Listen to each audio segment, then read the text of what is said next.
Good morning, ladies and gentlemen, students, and our colleagues from the University of South Africa. Welcome to this session. I am happy that you were able to make time to join us today. My name is Lekau Rachidi, and I'm from the Student Retention Unit. You will hear a lot about this unit as you journey into your studies with us here at Unisa. A warm welcome to all of you. Our role as the Student Retention Unit, among many others, is to ensure that we provide the best possible support for students who are transitioning into the university or higher education in general. We know that you have already had a good sense of what University of South Africa is all about through the MOOC that you had to complete as part of the application process.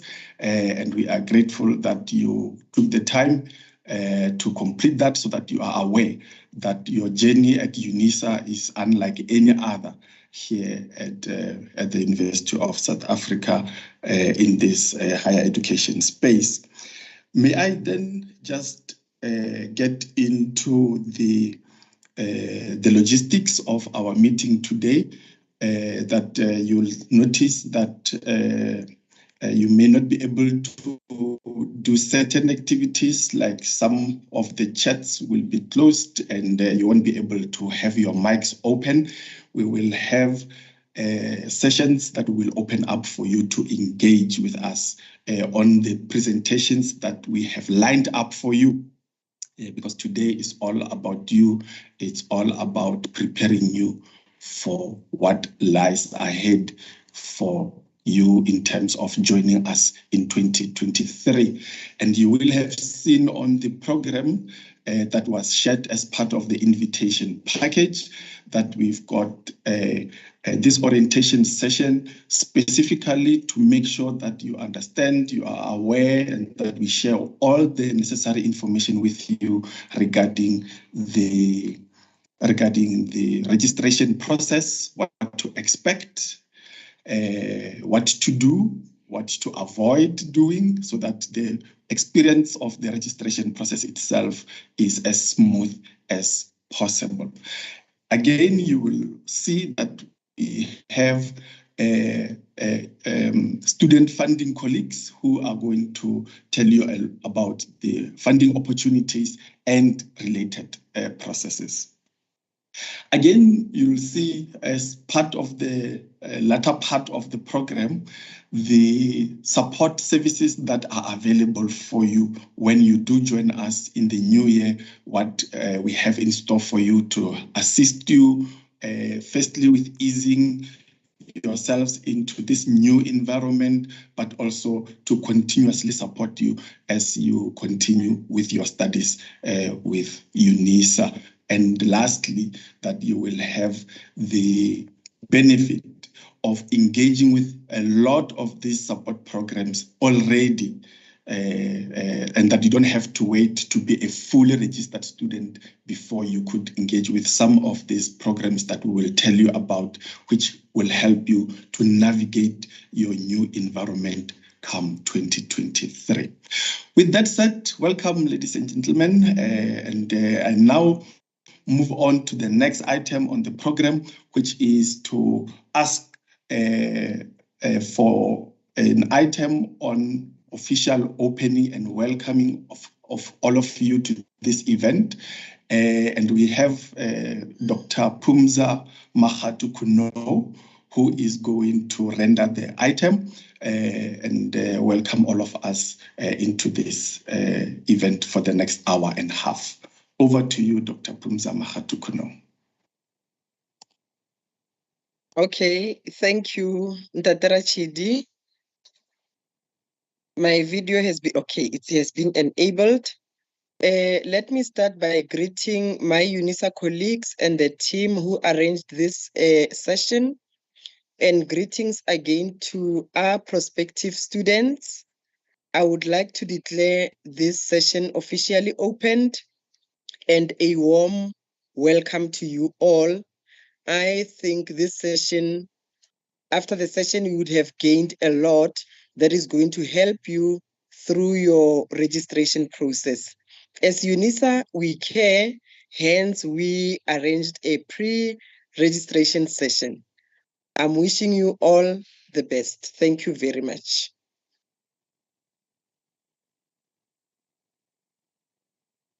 Thank you. Thank you very much, Dr. Phumza, for that. And I think we are ready to go. Ladies and gentlemen, first up on the program in terms of the presentation, we have Ms. Lisa Dazel, as she switches on to make her presentation and share her presentation on the screen.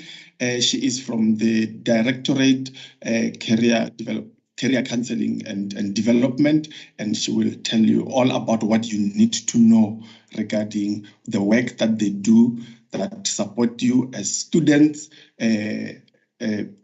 before even you get to finalize your registrations, but also beyond and throughout your journey here at Unisa. Over to you, Ms. Lisa Dazel. Thank you.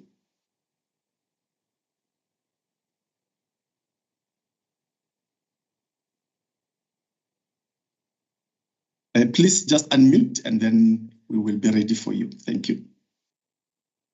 Good morning, everyone. A very warm welcome and thank you for the opportunity just to share with you the services that we offer as the Directorate for Counselling and Career Development Support.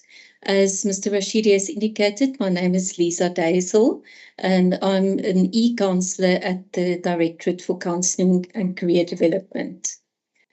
So what we basically do at the Counselling Career Development is that we support students before, during and after the Unisa studies. Our focus is on career, academic and personal guidance, as well as counselling services, and all our services are geared towards helping you succeed as a Unisa student. So the counselling and career development services are available throughout your student journey. Even before you register at Unisa or apply to study, we do provide career counselling for those who are thinking of studying, and we also provide student advice and guidance. During your studies, we participate in sessions such as these to help students to orientate themselves to open and distance learning. We also offer personal counselling services, career counselling, as well as study skills, including exam preparation skills. And then throughout your journey, but then particularly as you are exiting the university, we also offer graduateness and employability skills, resources, as well as sessions mostly related to CV writing, interview skills, everything that you need in order to prepare yourself for repositioning yourself in the world of work. This also includes careers events such as the Young Professional Seminar, as well as the Virtual Grad Expo, which is offered twice a year. Our counselling services is available online, but I also just wanted to highlight that we've got counsellors stationed across South Africa at the different Unisa centres. So from the Western Cape, the Eastern Cape, KZN, Mpumalanga, Limpopo, Gauteng, as well as Midlands. There are counsellors available at the different Unisa centres who then also offer online counselling, but in addition to that, we are also available telephonically as well as for in-person consultations. So just to give you an idea, students often wonder what kind of questions or what kind of things would I be able to discuss with counselling. So if we think about career counselling, there are questions that you might have, such as, what should I study? Or I'm interested in, for example, economics, which qualifications would be relevant? Or I'm currently working and I'm responsible for A, B, and C tasks, or I'm passionate about, let's say, helping others. What are the qualifications that could help me achieve that goal? Or then thinking about postgraduate studies, you've completed your undergraduate degree and you're now ready to continue with postgraduate studies. So helping you plan your career development by thinking about or exploring the different options for postgraduate study. Or even you've already got a degree or a diploma and now you'd want to specialize in a different field. So for example, in teaching. So again, just helping you think about your career planning as overall, but then thinking about how you could plan your studies to be related to the career goals that you've identified for yourself. Then in terms of study skills, as you are studying, you may become overwhelmed with your study load. So thinking about how we could support you to manage your time more effectively. Or as you are studying, you may experience problems or challenges and you're not sure how to balance your studies with the other roles that you've got. Just because you are studying at Unisa doesn't mean that your other life stops. So just looking at how you could manage balancing your studies with other responsibilities that you might also have. And then also you may need assistance with planning your studies. So for example, when you first register for modules, it can be quite overwhelming to imagine how you could plan your studies so that you can finish your assignments and also complete your examination or your final portfolio. Then in terms of psychosocial support, those are questions around, as you are studying, you may experience relationships problems. So that could be with your partner, with your family, with your children. You may even become depressed and overwhelmed, or you may experience loss and grief. So you are struggling to cope with losing someone. How can we support you to help you focus on your studies again? Our website is very comprehensive in terms of offering you self-help resources. Again, the focus is on helping you manage your career, your studies, as well as your personal development. The website obviously is available 24/7. So even if you can't talk to one of us directly, there's a lot of self-help resources that we've made available on our website. So just make a note that you can find resources about career development, about study skills, for example, time management, exam preparation, making notes, concentration, and then also about personal counselling. So how you can manage challenges more effectively. Our website address is there on the screen. It's www.unisa.ac/counselling.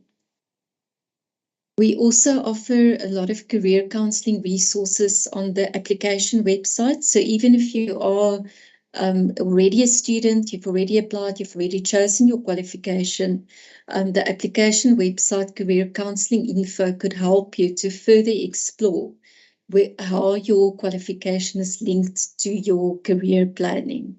So we explain on the website and take you through different steps to explore your interests, your skills, your values, how you could do further career research, and also then linking you to have one-on-one discussions with us. On our website, I would also want to highlight, we've got a number of career-related brochures. So if you are studying in a specific field of study, there may just be a dedicated brochure for your field of study. These are just some examples, but there are about 20 of these brochures available. So in these brochures, we do provide an overview of the career field as well as the possible career opportunities, and also how you could do further research about your career and the qualification that you are busy with. On our website, we've also got podcast recordings. So over time, we've put together audio recordings of different topics, again related to career, academic, and personal development. So these are also available on our website for you to go and listen to. And then in terms of learning skills resources, the main focus areas is time management, and then also how to study. So for example, if you're not sure how to make notes, also how to manage study challenges, and then general exam preparation advice. And then under personal development, what we focus on in terms of resources is self-confidence, managing relationships, thinking differently about challenges, loss and grieving, and then also how to contact us should you need to have a further discussion. We also have a YouTube channel, so that is available at youtube.com/Unisa Careers. On the YouTube channel, we offer recordings of online workshops that we've conducted, and those range again from career topics such as CV writing, interview skills, how to manage your career. We've got several mental health awareness videos on there, as well as study skills related videos. So also do go and check out what kind of videos we've got available that might assist you with the challenges that you may be experiencing. Then importantly, how to contact us. We are available by email. We've got an inbox at counselling@unisa.ac.za.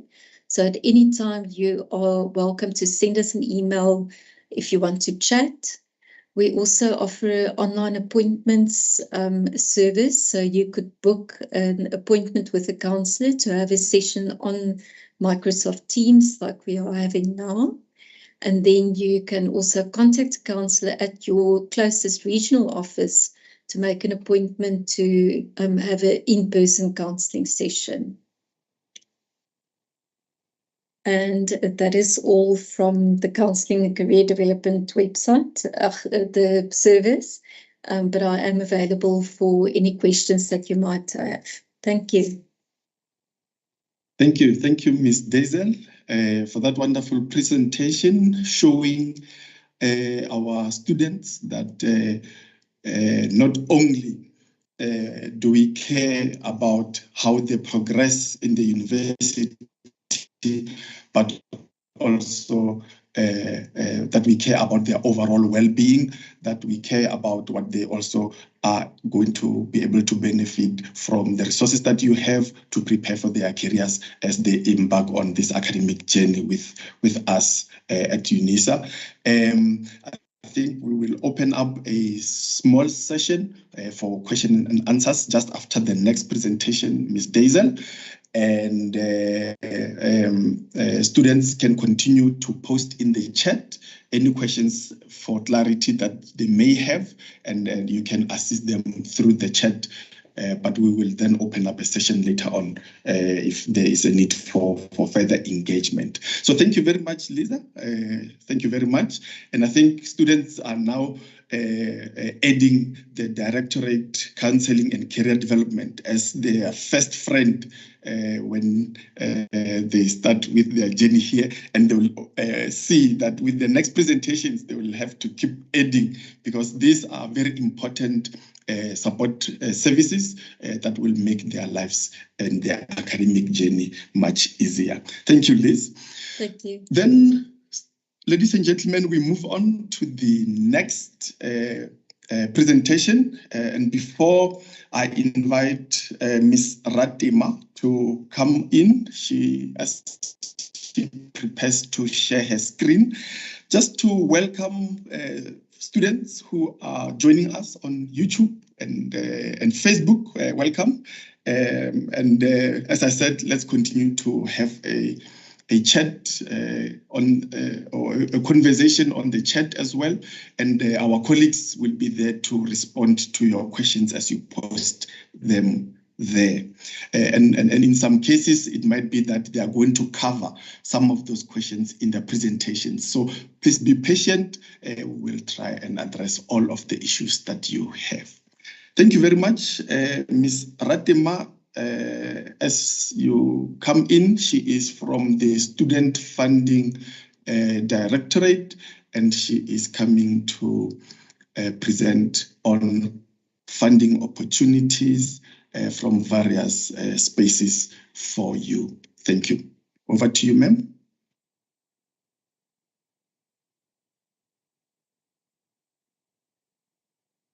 Thank you very much, Program Director.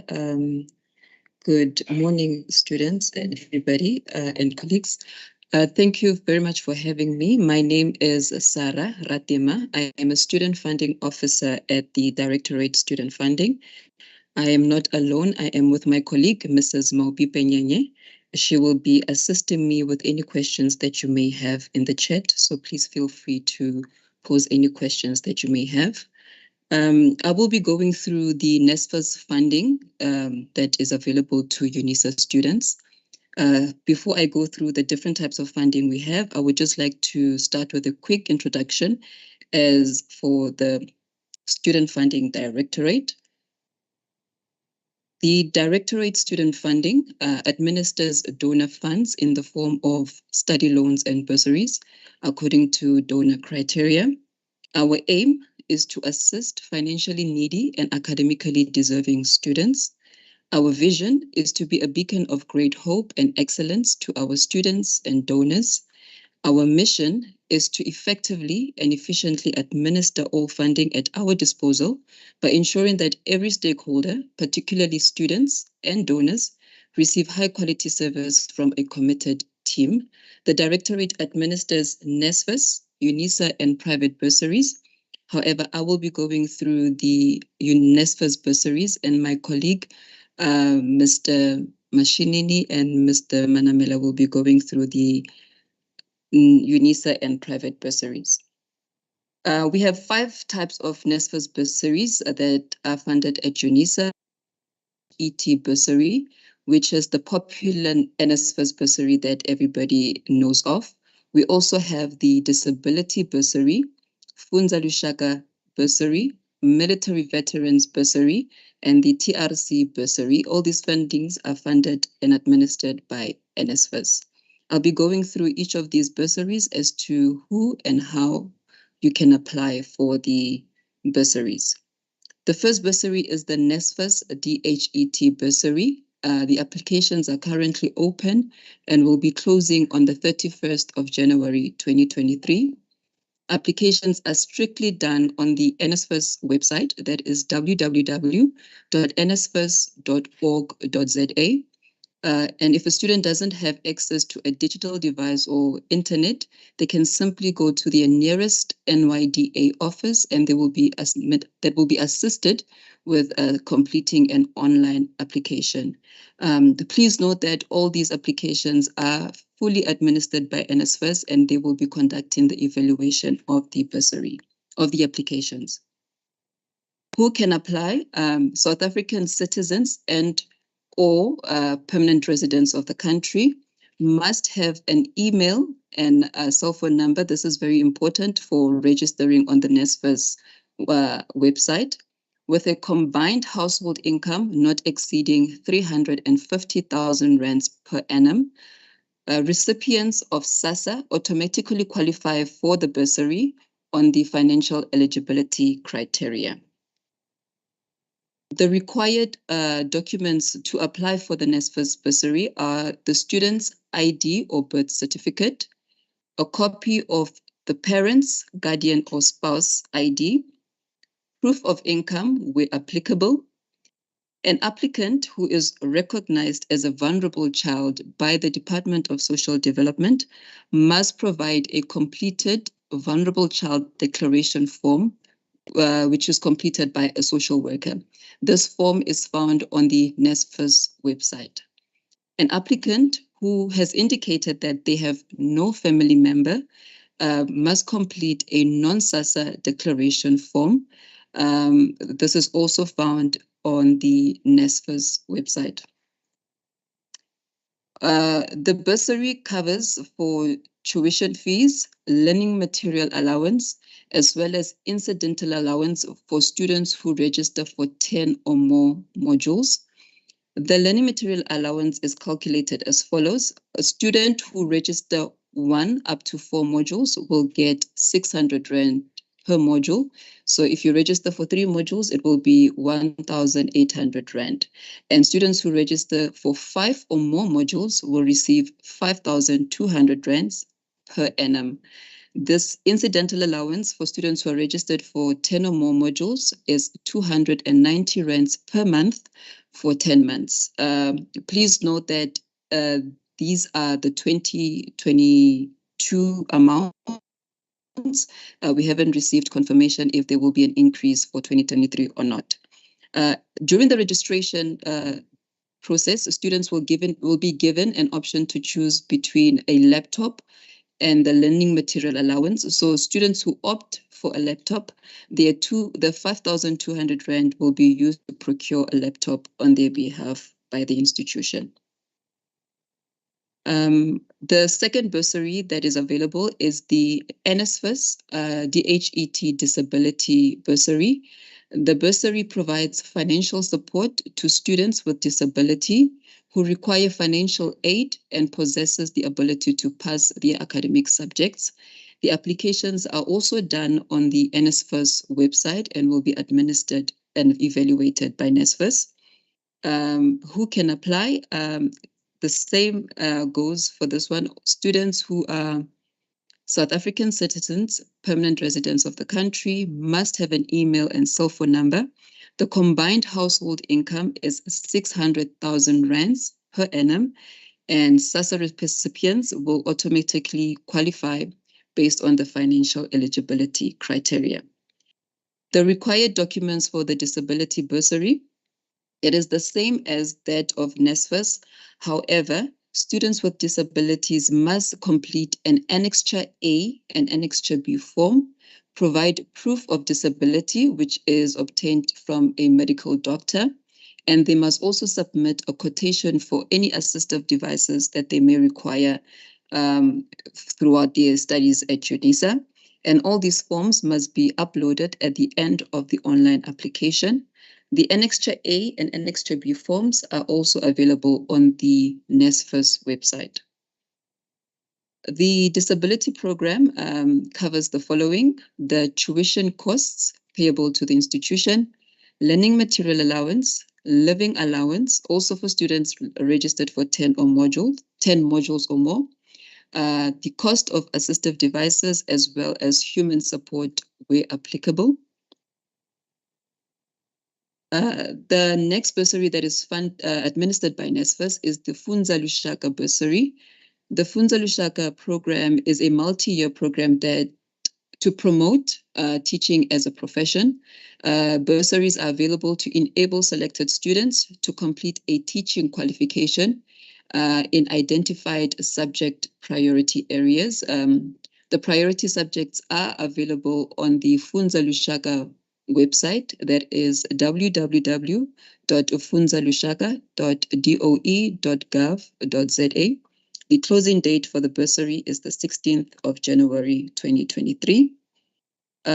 Students who are eligible for the funding is any academically gifted young learner who is currently in grade 12 and wishes to study a BEd qualification, graduates below the age of 30 who want to complete a teaching qualification or enroll for a PGCE, and people below the age of 30 who want to make a career change and become teachers. The bursary, the Funza Lushaka bursary, covers tuition, accommodation, including meals, books, learning materials, as well as a monthly living allowance. The next bursary that is available is the Department of Military Veterans bursary. This is a bursary available to military veterans as well as their dependents who wish to apply for education support benefits.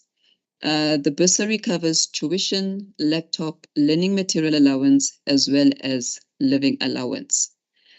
The required documents to apply for the DMV bursary are a certified copy of the military veterans ID document, a certified copy of the dependent's ID or unabridged birth certificate, a copy of the dependent's grade report. For tertiary students, they must supply a complete academic record, as well as the acceptance or provisional admission letter from the institution. The last but not least bursary that's funded by NSFAS is the Truth and Reconciliation Commission bursary. This bursary, you can apply for it on the Department of Justice website. Students who qualify for this bursary are persons declared a victim of apartheid by the TRC and or their dependents or relatives. A dependent includes any person to whom the TRC identified victim has or had a legal or customary duty to support, which would include children, grandchildren, and spouse of the identified victim. The requirements for the bursary, the applicant must be a member of a household which earns less than 339,337 rands gross income per year. The applicant must be a member of a vulnerable household. The criteria for vulnerable households is available on the TRC website. The applicant who wants to study must be enrolled in a public university or TVET college and must be studying in undergraduate qualification.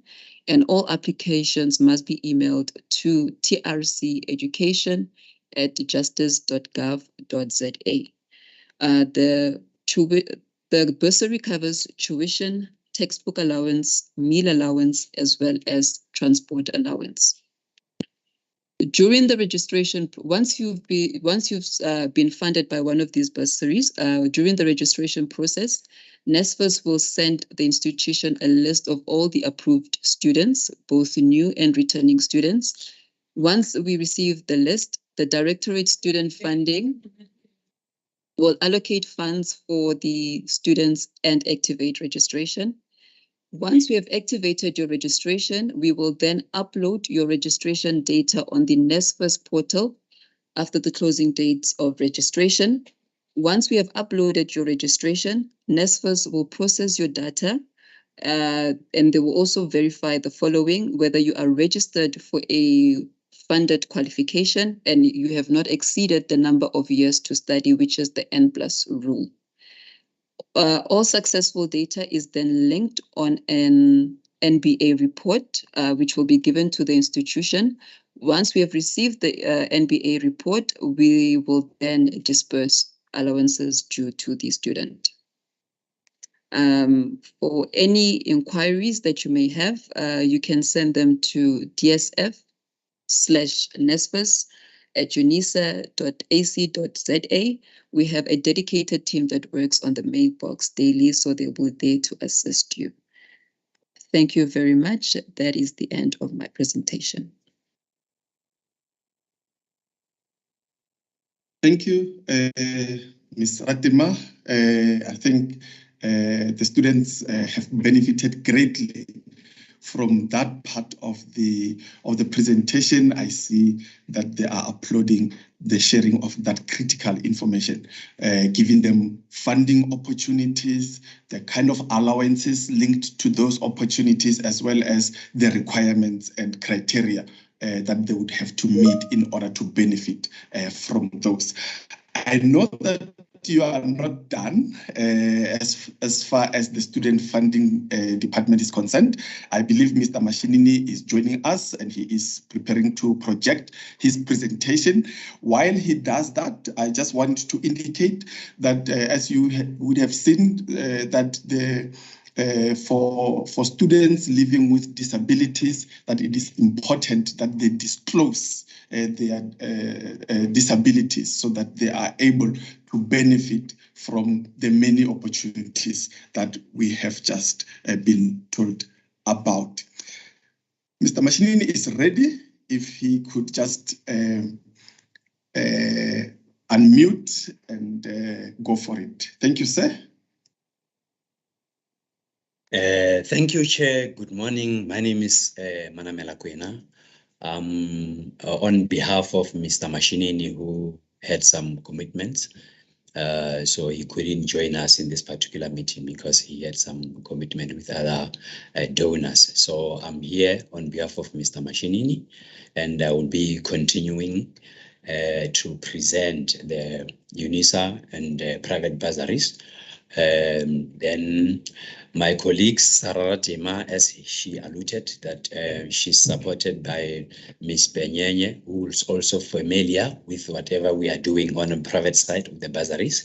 So she will also be able to answer some of the questions that the students will post on the charts. Let me start. Available bursaries under private bursaries. We've got 5 bursaries that are available. The first one is Department of Transport. They normally call it DOT. And we've got the Hillsberg Trust. We've got SITAs. There are different SITAs. During the course of my presentation, I will be able to allude or share with you different SITAs. And we've got Unisa Merit Bursary. And we've got Unisa Postgraduate Diploma and Honors Bursary. I will start with the DOT, Department of Transport Bursary. Who can apply? South African citizens who are 35 years and older or below. Unisa undergraduate or postgraduate, NQF level 6 to 9, student who obtain an average of at least 50% of their previous years of studies. Retaining beneficiaries must have passed 50% or more on their previous year registered funded modules.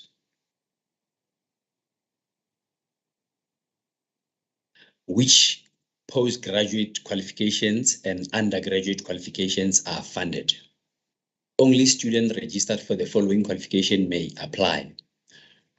Is Honors Transport Economics, is Honors Logistics, is BCom Logistics, is Diploma Civil Engineering.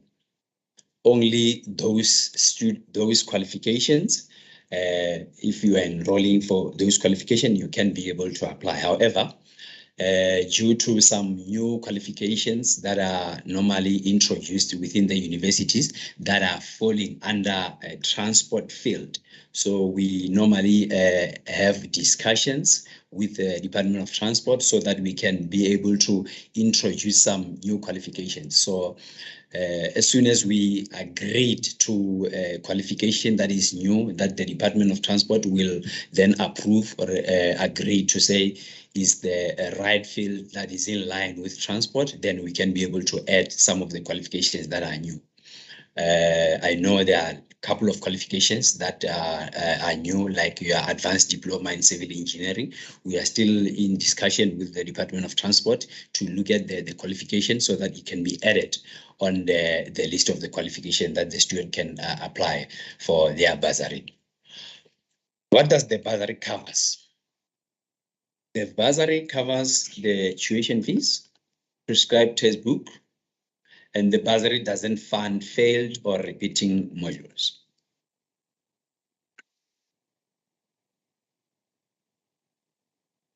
How to apply? The student need to complete application form. The application form can be downloaded on Unisa website, on my Unisa. No incomplete application form will be accepted. Application must be sent to maharc@unisa.ac.za. Please note, returning student must reapply for funding, meaning if you were funded in 2022 academic year and you are still continuing with your studies in 2023 academic year, you still need to apply again for that particular bursary. So it simply means you apply every year. It doesn't matter whether you were funded in the previous year.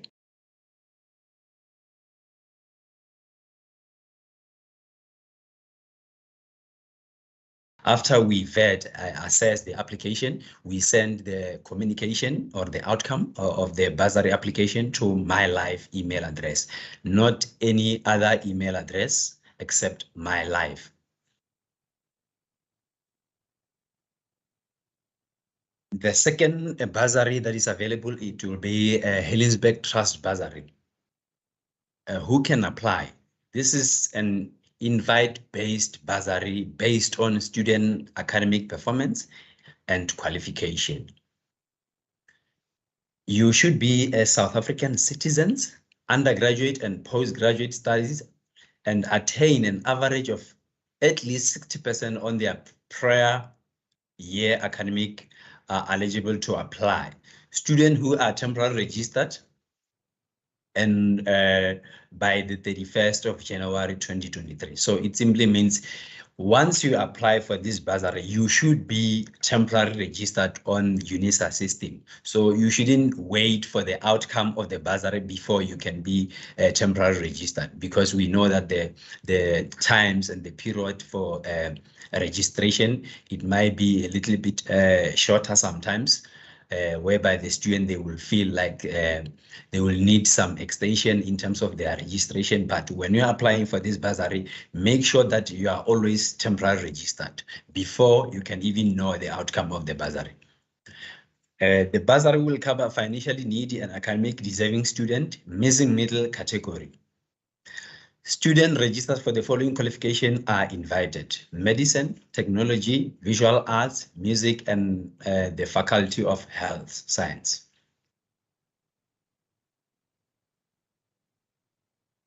What does the bursary cover?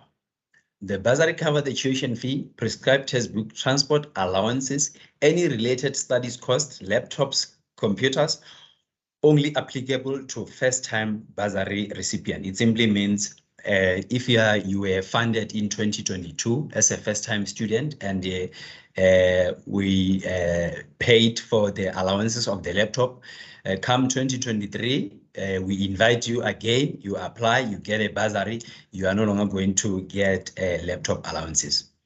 Please note, students need to check their My Life email account to access the bursary invite. Not all students will be invited. It's in bold text there that not all students will be invited. So you find that students, normally they communicate to each other, and she will be probably, or he will be probably bragging that she's invited for a certain bursary, meaning because of her performance or his performance. But the friend who's maybe studying with you, you'll find that he or she is not invited. So the students should be aware that not all students will be invited for this bursary. For more information, contact Ms. Ndlovu at the email Ndlovu, mj2@unisa.ac.za.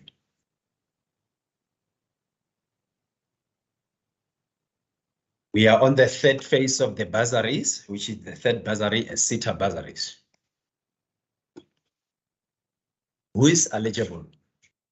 This is also an invite-based bursary based on the student academic performance and qualification. So this bursary, it works more similar to the Helensburgh Trust bursary. Students who are not invited may apply with SETA directly. So when students, they're applying with SETA directly, the university is not going to be forming part of assessments of the application. The decision will come from the SETA itself, and once the decision is reached by SETA, then they will be able to communicate with the university regarding whether the students are approved or they are not approved. Yeah, so that kind of process, the university won't be involved. But where students are applying with the university, that's where the communication of the outcome of the bursary will come from the university. South African citizens who are between the age of 18 and 35 are eligible to apply. Students who are currently unemployed. However, SETA and Service SETA bursary do fund employed students. So you can apply even if you are employed, you can apply even if you are unemployed. Students who have attained an average of at least 50% on their prior academic year of studies. This is applicable to some SETA bursaries. Kindly visit SETA website to learn more. Website links are on the QA chat box. So as I stipulated initially when I was mentioning the SETA bursary, there are a lot of SETA bursaries that are available that the student may apply. And you find that this year you might be on a certain SETA as a bursary holder or as a student. Next year you might find yourself in a different SETA because there are a lot of SETAs that are introduced, and they are introduced based on the demand of the market. Type of SETAs. As I alluded initially to say, there are a couple of SETAs which are different. We've got the first one, FACET, which Financial and Accounting Service SETA Education and Training Authority, registered finance and accounting qualifications, like your auditing, your tax, your financial accounting. We've got SETA, which is under Construction Education and Training Authority, registered constructions, engineering related qualifications. So the SETAs normally they specified which qualification are they really funding or covered based on different SETAs. We've got TETA, Transport Economy Education Training Authority, registered for logistic related qualification. We've got SASETA, which is the Safety and Security Sector Education Training Authority, registered related qualifications.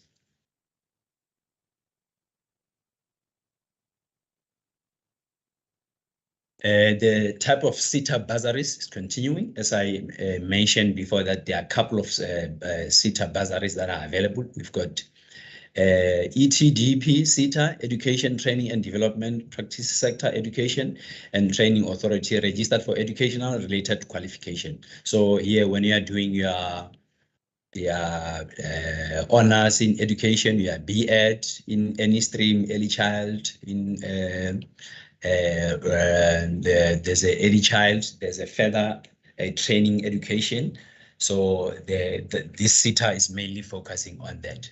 We've got Bank SETA, Banking Sector Education and Training, registered for banking related qualifications, which will include your BCom in banking, your BCom in financial management, your BCom in accounting. Service SETA. Service SETA is Service Sector Education and Training Authority. This focus on skills development. Their mainly focus is upskilling youth through various education sector. Please note, students need to check their My Life. This particular statement is always on every bursary because all the communication, all the correspondence relating to the applications and the outcome, they are sent direct to My Life email address. And this My Life email address is in line with the POPI Act of South Africa. POPI Act, Personal Information Protection Act, which protect the students' information not to be linked to wrong people or wrong scammers. As we know, there's a lot of cybercrime in our country. So by mentioning this particular statement to say students should check their My Life email address is to really practicing the POPI Act. For more information, contact Mr. Lesabe about the SETA, any query and question relating to SETA. Maybe in this particular session, you are not cleared, you still have some questions, even maybe you can't ask the question now, but you'll sit on top of it. But come tomorrow, you'll have a question. You can send an email to Mr. Lesabe, which is the email address lesabmh@unisa.ac.za.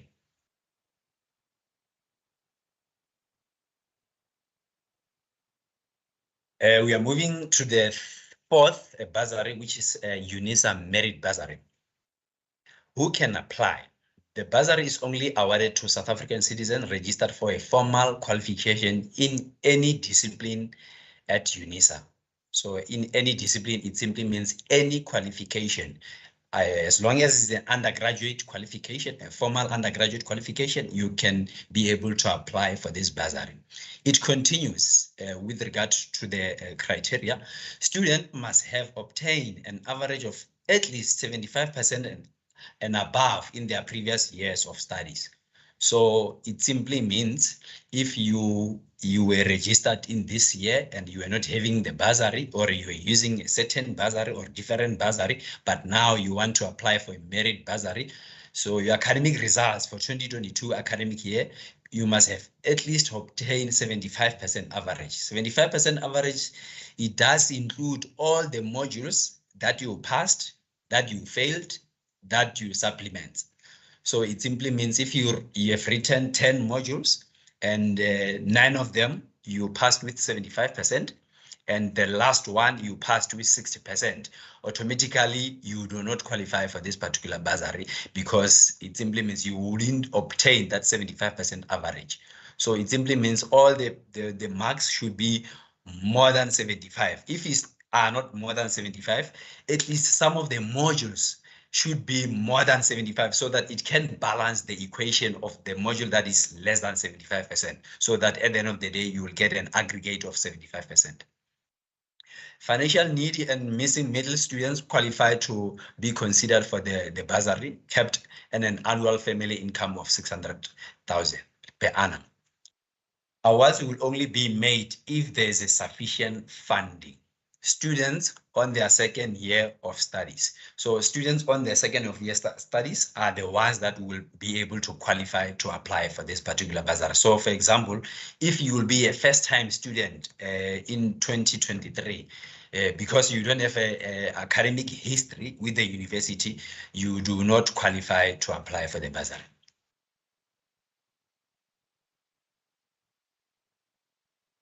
Who can apply? It continues. Students who received the bursary in 2022 do not need to apply. Such students must, however, meet the 75% average to be considered for the bursary in 2023 academic year. So it simply means if you are funded this year in the merit bursary, you shouldn't apply for 2023 academic year, but we are going to use your academic performance to assess whether you do qualify for 2023 academic year. Students must register for a maximum of 5 modules per semester and the equivalent for the year courses. So this particular bursary, it's got a little bit of strict measures in terms of the readmission to the bursary. And also it does have the limitations in terms of how many modules you can register for the year. So you can register only 5 modules per the year and want to be assessed for 5 modules, whereas other students will register 10 modules and prepare for the examination for 10 modules, and they still have to obtain that 75% average, compared to somebody who registered only 5 modules, who will write 5 exams, and that will be unfair for other students who registered 10 modules compared to 5 modules.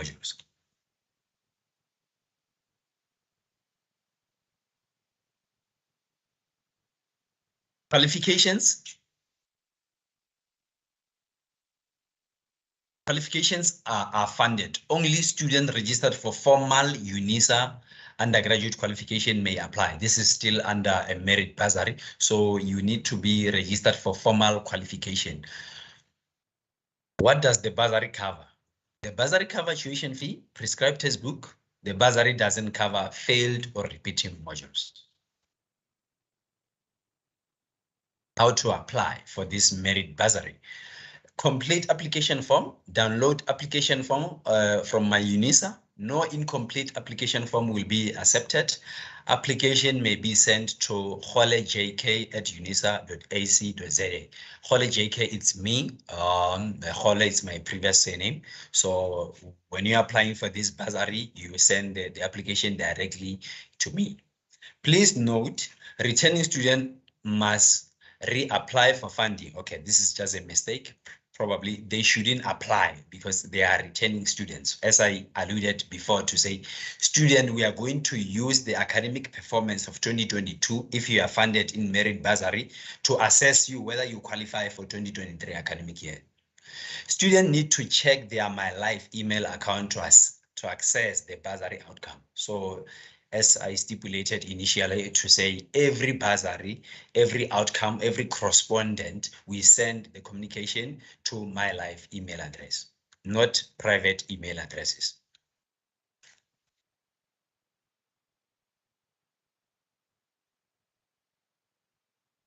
We are on the 5th bursary, which is a Unisa postgraduate diploma bursary and honors bursary. Who can apply? South African citizen, completed NQF level 7, Unisa undergraduate qualification by the 31st of January 2023. Let's say, for example, you are going to write your last module of your undergraduate qualification, maybe now maybe next year, January, February, and you will not be able to apply for this bursary because your qualification still need to be audited to make sure that you completed the qualification, and you're still waiting for the results of the modules that you've written in January, February. So if you haven't your qualification status, it doesn't show that you have completed your undergraduate qualification by the 31st of January 2023. It simply means you will not be able to apply for this particular bursary because the system automatically, it will read your information when you are trying to apply. It will read your information and restrict you and respond to you to say you don't qualify to apply for the bursary. You must have at least have obtained 60% average on your undergraduate qualification for you to be able to apply for this qualification for this bursary. This includes the failed module. So it simply means if, let's say, for example, BCom in financial management is got 32 modules. And on those 32 modules, you have written 40 examinations. All the examinations are going to be counted, including the modules that we have subbed, including the modules that we have failed to calculate an average of 60%. Or you have passed 3 modules within an average of 60% if you are already on honors qualification. Let's say, for example, you've got 3 modules on your honors that you have written as a final exam, and you've got the results for those honors module. You can apply for this postgraduate diploma bursary or honors. Then we can be able to access you or assess you on the honors module that you already written or the postgraduate diploma modules that you already written. Who cannot apply? Unisa permanent staff members, students who already hold a postgraduate degree at the same or high NQF level to the qualification registered in 2023. So it simply means if you already have postgraduate diploma in a certain qualification, you don't qualify to apply for this bursary. Or if you already have an honors qualification and you want to do a second honors or postgraduate diploma, you do not qualify to apply for this particular bursary. What does the bursary fund? The bursary cover tuition fee only. The award fund students for the first 2 consecutive years. So this bursary, we can only award the bursary for 2 consecutive years. So for the 3rd year, if you are still doing your postgraduate diploma or honors, the bursary will not be able to cover you. The bursary doesn't cover failed or repeating modules. The bursary doesn't cover historical debts. So for example, now you've completed your undergraduate qualification the status of your undergraduate qualification, it says complete, but however, you are sitting with the outstanding balance that you don't have money to settle it or to pay it. When you are applying for postgraduate diploma bursary or honors bursary, and you are awarded that bursary, let's say you are owing 3,000 rand and you are registering for the 2 modules which cost 6,000 rand. We can only pay 6,000 rand.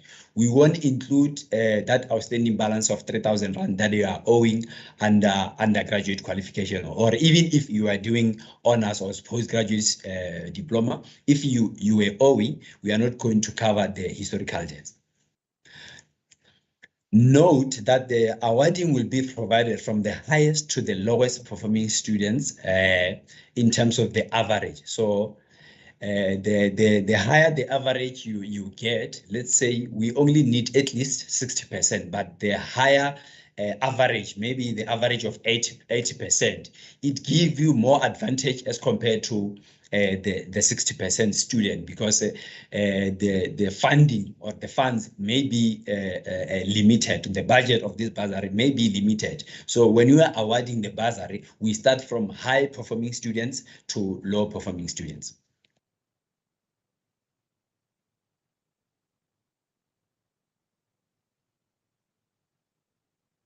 The application must be submitted online via my Unisa. No late, incomplete email or hand delivery application will be accepted or considered. Unisa gives no guarantee that the bursary will be awarded to all eligible students, as the bursary is subjected to availability of funds, as I alluded initially to say, the funds the budget for the bursary may be limited. If you have been a beneficiary for the full bursary years, the student will not be funded for additional year whatsoever. If a student failed to comply with any of the conditions of the award or terminate their studies, their Unisa postgraduate bursary will be cancelled, and the current year's Unisa postgraduate bursary amount awarded will be charged to the student's account, which will be handed over to the Unisa Legal and Finance Department to effect the collection processes. Let's say, for example, you are in 2023, you applied for the postgraduate bursary, you are awarded the bursary, you registered 5 modules. During the course of the year, you decided to cancel the module. Let's say we awarded 25,000 rand for you, and you decided to cancel some of your module. Maybe you are not coping at work, maybe it might be some other reasons. You cancel the module. When you are canceling the module, automatically you are going to forfeit a certain amount. Then automatically, as the bursary division, we monitor the registration status of our bursary holder or our beneficiaries. So we can be able to pick it up that the student canceled the modules. By canceling, it simply means then we, as a bursary division, we are going to withdraw our money. We are going to take the money that we paid for you, which will leave the student with the debts or the outstanding balance of those modules, because we can unfortunately afford to pay the modules, and then the student decide to cancel the module, and come next year the student will still want to be on the same bursary, and meaning we still need to pay for that particular module. As I stipulated initially to say, the bursary doesn't cover the repeating modules.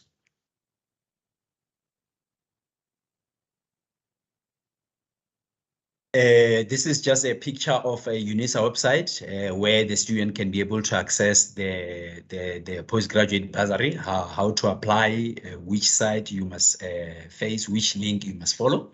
That's how the Unisa website it looks like. On my Unisa, you click on my Unisa bursaries and loan, then postgraduate bursaries there, then you can be able to apply. The student will also need some devices to apply, a smartphone and a computer and tablet, and the internet also. And what I want to emphasize in this particular regard is the issue of Windows that are required. So you find that your computer maybe is using Windows 7, and it can support the the application portal, because when you are trying to download or log on using your my Unisa credentials, you find that it doesn't support. In most cases, we encountered students complaining or sending queries to say, I'm trying to use my phone to apply, but it doesn't go through. It's because of probably the phone doesn't support the Windows 10 or more than that.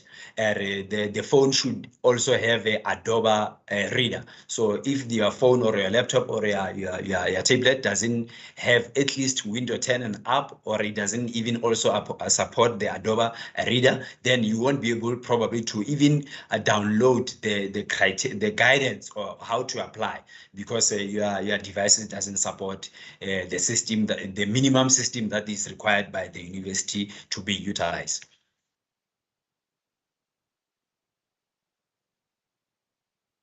Application process: student will visit the postgraduate bursary website page on the Unisa website, as the pictures were shown in the previous slide. Student will read the bursary guidelines, terms and conditions. As I stipulated, you must have a device that will support, that will have the supportive software that will enable you to open the guidelines so that you can download that PDF document. Student will apply for the bursary using the application link provided on my Unisa. Then DSF postgraduate bursary application section will process a student application and check student eligibility. Then the student application will be vetted by each college honors. So it simply means when you are applying, we can be able to obtain the data of the applications using the different colleges. So all the different colleges, including College of Women's Science, Accounting, or Science and Engineering, will vet the application. Once the application is vetted and approved, a list will be sent to DSF award section for further processing and awarding. So once the outcome has been sent to students and the vetting process has been done, then the process of awarding the funds to activate the registration will be then take place. All final outcome communication will be communicated to students via my live email address. A contact person for this postgraduate diploma bursary and honors. We've got an email that you can send all the queries relating to the bursary to the email is cgs/pg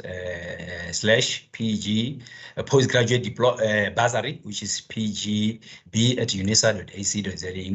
Inquiries related to Unisa postgraduate bursaries, inquiries related to processing and approval of bursary application, inquiries related to receipting and processing of the bursary contract.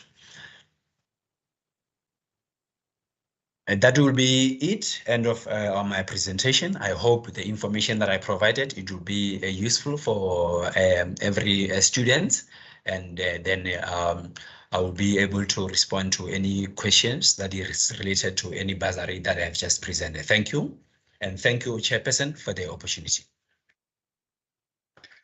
Thank you very much, Dr. Manamela. Students are appreciating your presentation, the value and the richness of what you have shared with them. And I think we can all agree that this is what we are about at Unisa in terms of making sure that when students take the first and second and third steps, that we are with them all the way and giving them support, information that they need in order to, as I always say, to make their lives at Unisa much more smooth.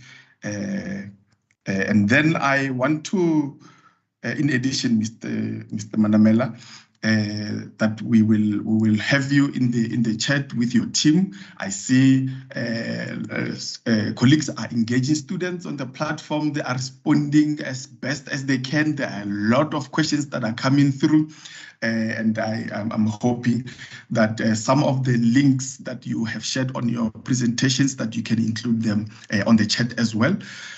But also in terms of the communication that we will send tomorrow to all of you who have joined us, but also to those who could not join us. I received a number of emails saying we can't join today, we've got load shedding or some other reason.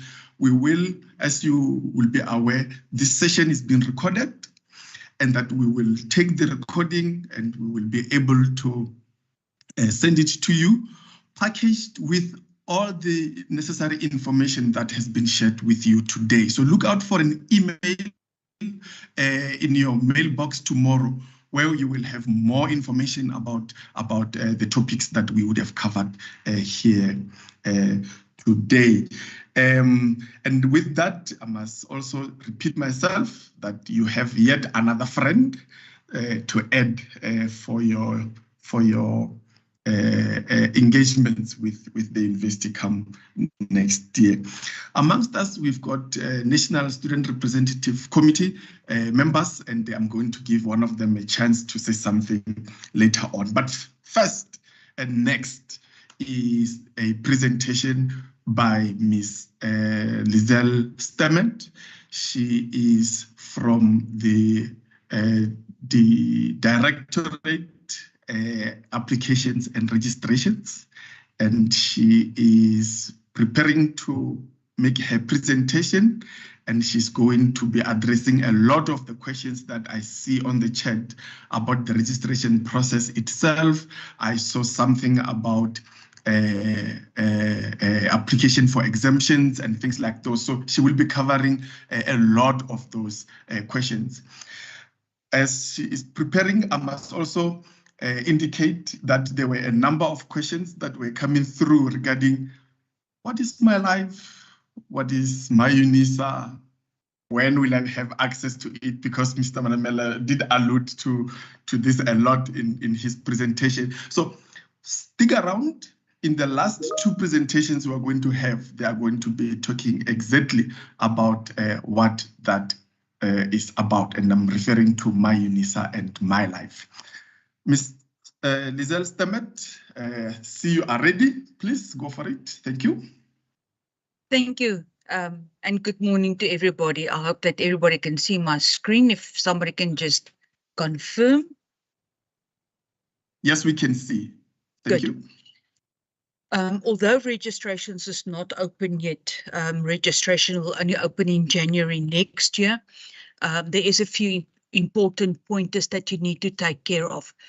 First of all, anybody who applied to register for a new qualification, whether you're a first-time applicant or whether you've registered with Unisa before, but now registered or applied for a new qualification, first of all, you need to accept the offer. Once you've been given an offer, you need to accept your offer. So if you can go online to the Unisa website, that's www.unisa.ac.za. If you click on apply,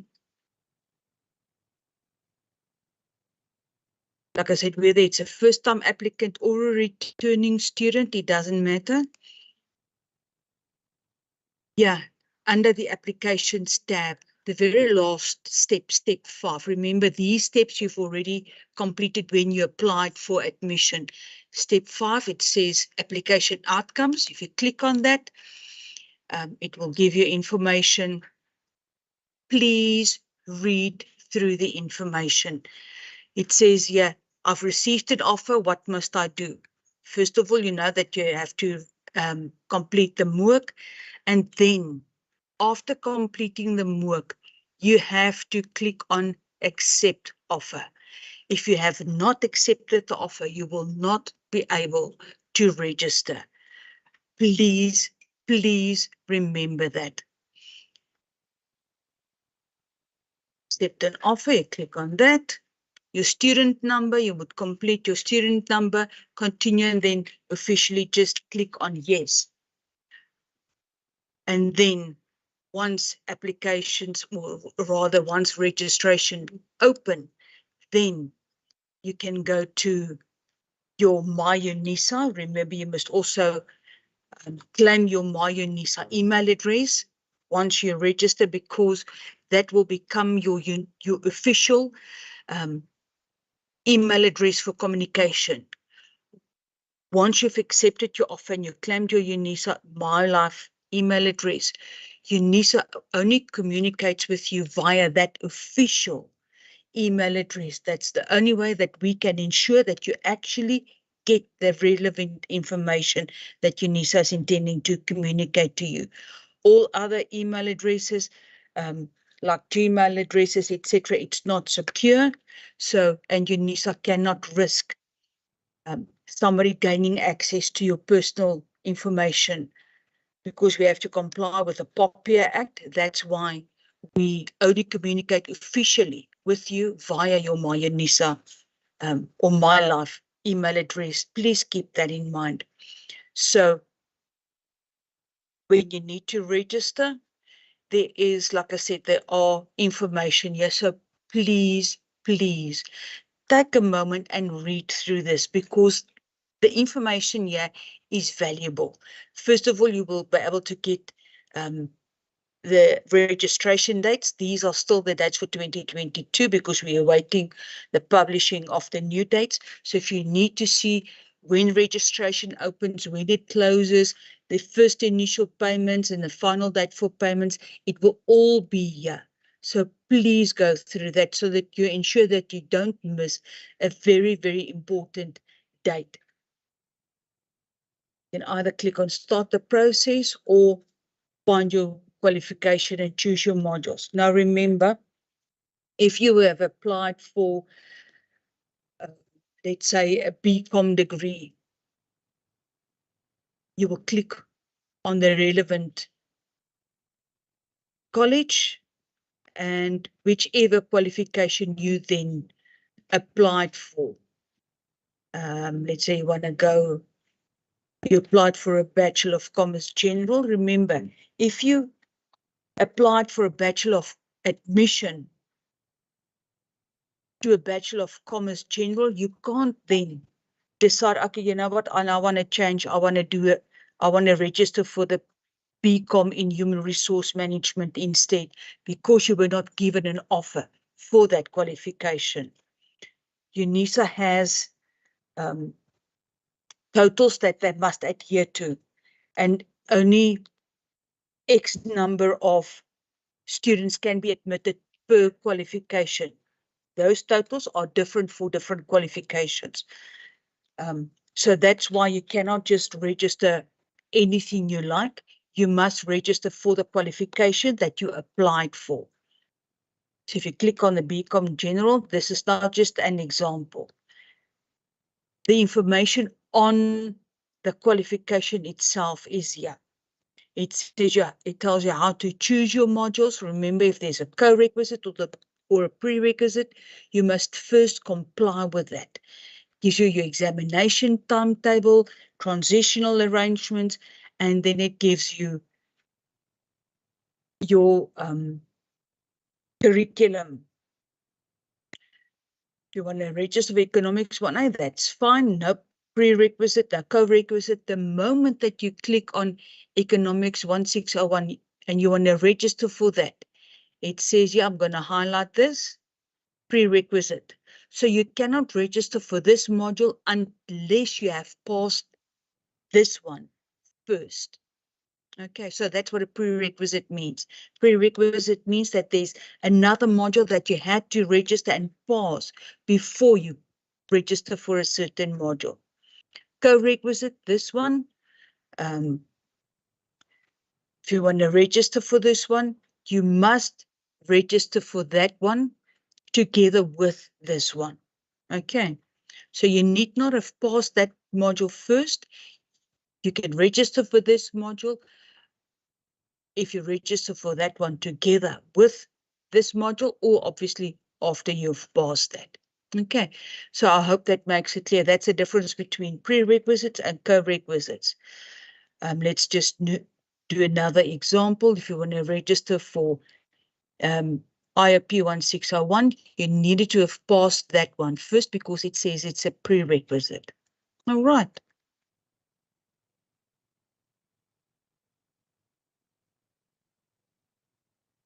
Let's just get back. You can also calculate your study fees.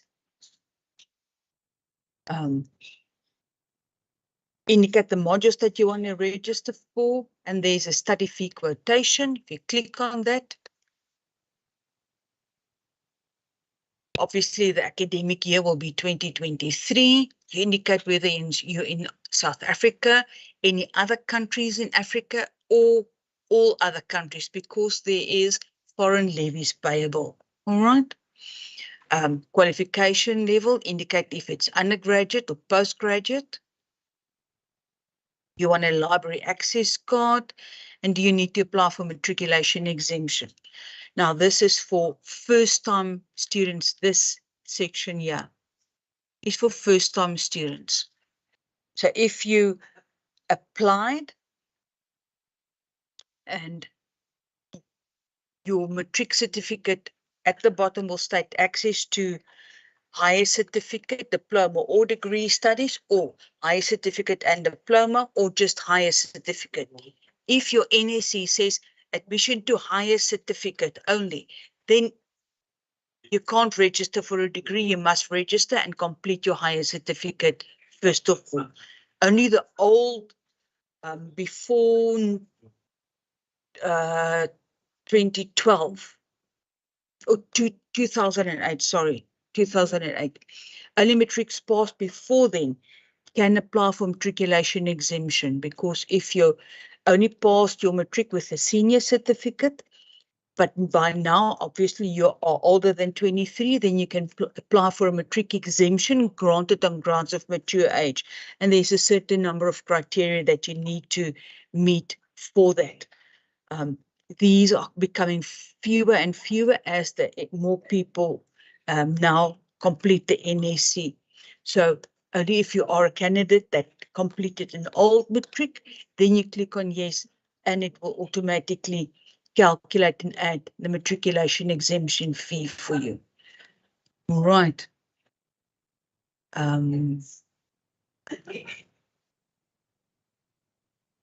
So complete and submit your registration. Once again, there's important information. Very few people don't take the time to read. And it says here, check that you are ready to complete and submit your registration. I've taken note of a maximum period of time. It's a hyperlink, so if you click on that, it will give you the relevant information.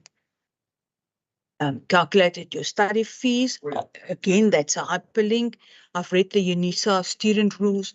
Please, please, please take the time and read through the Unisa student rules. It is important. Rules for students, it gives you information on the introduction, the language of tuition, language of research, that's for postgraduate, method of library services. There's a whole lot of information here. Very many students from overseas want to apply for study permits. Yeah, it tells you exactly what to do and what is not. Statement of credits, certificate of conduct, progress reports. It is important, so please read through that. All right.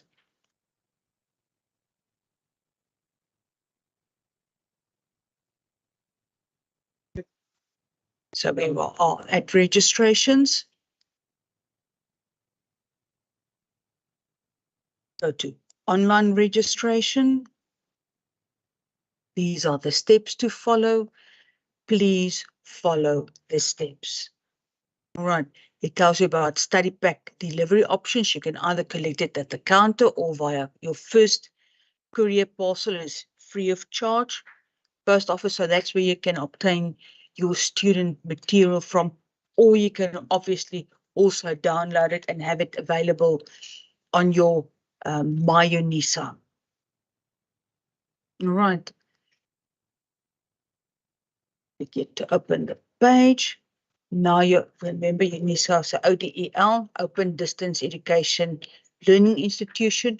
So everything happens online. You have to register online. Unisa at its regional centers also have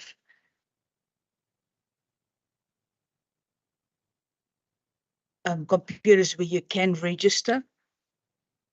So you can, if you don't have access to a computer at home, you can also go to a regional center to register online.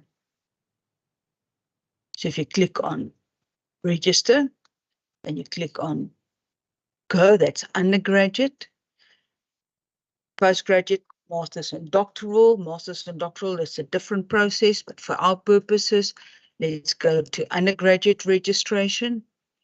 It asks you questions.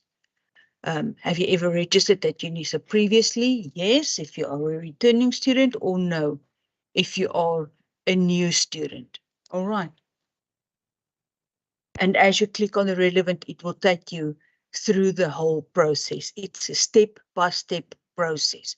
Don't get nervous. Just breathe in, breathe out, and go through the process step by step. It really, really is very, very easy. Yeah, again, you will see there's a hyperlink and there also a hyperlink. Let's say you are a returning student. Do you know your student number? Yes or no? If you can't remember your student number, you can search for your student number. Let's just click there and show you. And we'll ask you to populate your surname, your full names, your date of birth, your ID number, or if you are not a South African citizen, your foreign ID or passport number. If you click on submit, it will give you your student number. All right, so it's really, really very easy. If you click on yes. Now, here we can't go further because registration is currently closed. If registration is open, it would take you through the registration process. You'll be able to click or choose your modules by means of a drop-down list, etc. So it is very, very easy. For now, that concludes my presentation. If there are any questions, please feel free to ask. The unit for retention of students, we will also hopefully attempt to do a presentation when registration opens to physically take you through the registration process. Pay your study fees. And there are various different payment methods. Click on that. If you pay by debit card, credit card, bank deposit, let's say EFT, it gives you the banking details, the reference number, etc., etc. So if you go through it systematically, you can't go wrong. Then after registration, it tells you it might take you a little time to become accustomed, especially if you're a first-time registration student who were registered here before, by now would know what is to be expected. Preparing for your studies, valuable information, and then very important, how to activate your MyLife email account. All right. So for me, that concludes my session. If there are any questions, please feel free to ask. I'll be hanging around for a while and I'll gladly answer those. Thank you so much. And thank you, Mr. Lekal. Thank you, Ms. Lizette Stemet, for your presentation, the demonstration of how the process is going to unfold. And I see students appreciating your presentation. And can I just quickly say that whatever you have presented is actually on the Unisa online page or site or on the website, and that students can already go and try it out and see if they are also able to navigate and see what kind of information information is there. Maybe start thinking about which modules they may want to register for, read a little bit more in terms of what those modules are about, you know, the pairing, the prerequisites, the core requisites. If they are self-funded, they may also start to put in the module codes to see how much is going to cost them, so that they can be able to decide how many modules they will be able to enroll for. And of course, much more importantly, how much will be the minimum registration fee, which then will enable them to be considered fully registered. So whatever number of modules you choose, you'll see from the static quotation function that it will tell you for 5 modules or 7 modules or 3 modules, this is the minimum registration fee. And once you have paid that minimum registration fee, that's when we will talk about My Life. Okay, so thank you very much. The next 2 presentations will address that as well. So please, if you are unsure about anything that you have already had, you already have contacts of who you can contact to get clarity to all of the questions that you have, which we may not all cover, but we'll try our best. At the last session, we will bring all of the presenters back, and I will give them just a few minutes to address some of the pertinent questions that they may have already responded to in the chat, but maybe those that they would not have been able to address through their presentations from the questions that you are posting in the chat. Thank you very much, and I see that you are still here with us and engaging and listening attentively. Thank you very much, ladies and gentlemen. We are now moving. We are moving to the next presentation. The next presentation is from one of the colleagues in the Student Retention Unit. His name is Mr. David Hapstad, and he is going to tell you. Okay. Let's wait to hear what he's going to say. Okay, thank you. David, over to you, sir. Thank you. All right, good morning, students. Thank you, Lakau. I'm just waiting for MS Teams to share my screen because I notice it does take a few seconds longer than usual. So while we wait for this, all right, students, I'm pretty much going to be covering the things that you can do so long to prepare yourself, to manage yourself as best you can. Just let me know once the screen is sharing, because on my side it does take a few seconds longer, although I am checking on the YouTube side. Today we've managed to push the limits of MS Teams. I think the first time I've ever seen it over 1,000. All right, there we go. I'm sure you guys can see my presentation. I'm just going to have a few slides, but then I want to do some practical elements. So yes, so just bear with me while this thing catches up. All right, so students, I'm David Hopstad, part of the Student Retention Unit. I see a lot of students were actually indicating about My Unisa and My Life. So please take note, only after you've registered, right? You've completed the whole registration process, then you can join My Unisa, you claim your account, and then in that same process, you'll get your My Life email account. But normally that takes about 24 hours, a little bit later, and then you can start accessing the My Life email. Also today, we shared with you the YouTube and Facebook channels, so please do like and subscribe to those, because there's lots of information and videos and how-tos there already, basically showing you what you can do, what you can expect, and help you plan how your studies is going to roll on. So I'm going to quickly run through the web orientation, show you guys where to access that and the broadcasts that we've done this year. Then I'm going to share a little bit on the FYE 1500 and support sites. Very importantly, I'm going to show you the regional support and services, where you can find them, where are the campuses. That's critical. And if you're staying in a different part of the area and you're not close to a center, or a campus at least, you could maybe find a digital access center, which is basically an internet cafe that you can access for free as a student. And I'll show you also where that page is, and then of course the contact us pages as well. Okay, now the web orientation, guys, is really just to give you an idea of what to expect as a Unisa student, and you'll see it looks something like this. But as I said to you, I want to show you guys practically. So how do we find it? Okay, so you go to Unisa's website, so you'll see the page opens like this. Then you'll click on My Unisa. There we go. And you'll see the first thing I just want to tell students, make sure you check the notices. There's always information sitting in here. So once you've registered, please do come check this out. For example, there you could see we're doing things on online exams, for example. So yes, please do check this. Also about scam alerts and things like that. So check the notices frequently. But just to show you guys, you go to student support and regions. And there you'll see first your experience at Unisa. So if you just click it, it'll take you directly. And there we go, online student support. You click on this and you'll follow the whole web orientation. So that, yes, you can do, but no, you cannot join My Unisa yet. Just remember, you can only do that once you've registered. But there's useful information in there, so at least it will give you some idea of what you're going to need to do and what you can expect and where can you find help.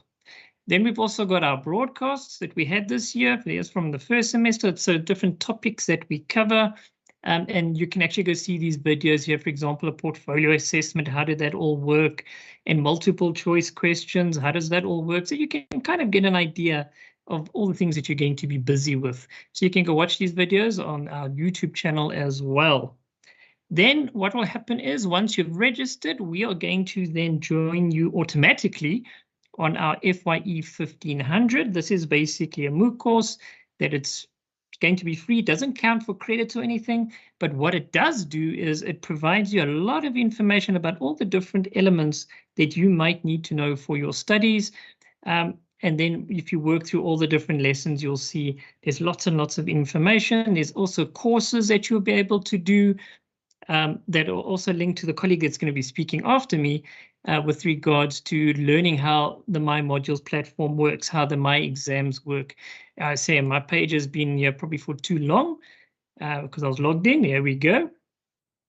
And there we go. So you'll see My Unisa, My Modules, and all this information. So now again, guys, this is going to be added for you automatically, but it's only once you have completed the registration process. So when you click on My Modules, you'll find it over here, along with your modules that you've registered. And then you'll also find a support site, which is this little guy, which is basically a little bit more of a roadmap. So when you're looking for something specific, you can go click here, and then it will give you all the options that are available to you, like, for example, student orientations and things like that. So yes, so these are going to be joined. So expect them next year early when you've registered, and you will see them. The next one I want to speak about is the digital access centers. Very important. As I said to you, there is a page. We will share these links to everybody that's attending today, so you don't have to worry about writing down the address. So we'll share all the links with you. And as I explained, the digital access centers are basically internet cafes where you can go and access the information. So on this very page, you'll see all the different centers, where they're located, who to contact, and even the address. So yes, so digital access centers are critical if you're studying and you're located in a little bit different area that's not close to any of the campuses. Now that brings me to the next point, is our regional services. Okay, so if you go to Contact Us, you'll find it under Contact Us over here. It'll open this page, and then you can go see the regional centers. So if you click on it, it's going to give us all the different regions. So just take note, for example, Northeastern region is Limpopo and Mpumalanga. So it's joined as one big region. So if you're staying in there, any of those provinces, and you're Northeastern, then we're actually referring to you. Midlands is basically all these ones over here. You got Western Cape, Eastern Cape, and I think that one's part of Midlands, and then KwaZulu-Natal. I know, of course, we also do have Ethiopia. So if you're sitting in Ethiopia, there is a center. So what you can do is, for example, for Northeastern, I'm staying over there. I click on it. I can then go to Contact Us, and then I can actually see these are the offices. These offices are open, guys. So except for this one, I see it's still closed, maybe due to the COVID issues, but it might be open by now. So you might just want to send them an email. So you'll see the contact numbers, the email addresses. These centers are very important, guys, because there are resources there that you can access, like computer labs. Here's the computer access booking app, and it explains how you can book yourself. the contact of the regional SRC, the guys that you vote in to deal with issues that you come across. So those are the guys you can also contact. So their information is sitting there. Things like computer labs and libraries and where to study space.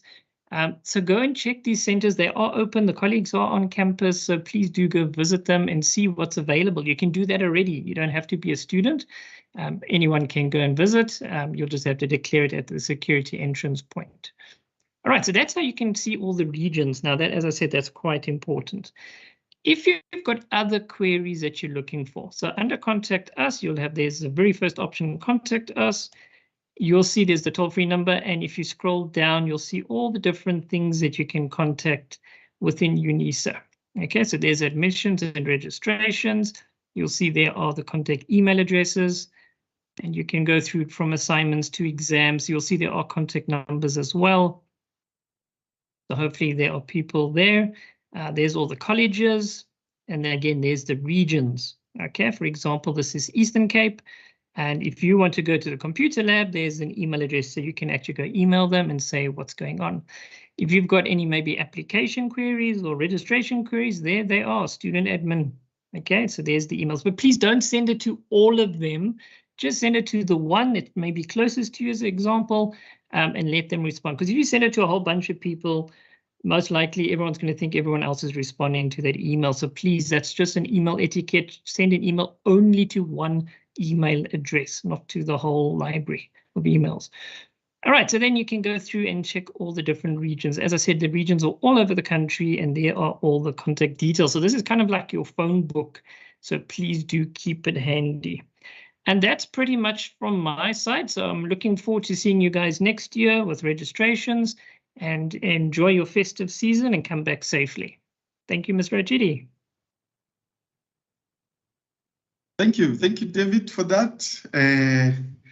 A quick rundown of what, in addition, students can do, what they can expect once they have fully registered, but also a little bit on what they could do in the meantime. By the way, students who completed the FYE MOOC as part of offer acceptance process, you would have seen that there are a lot of other MOOCs that are there. So please check them out.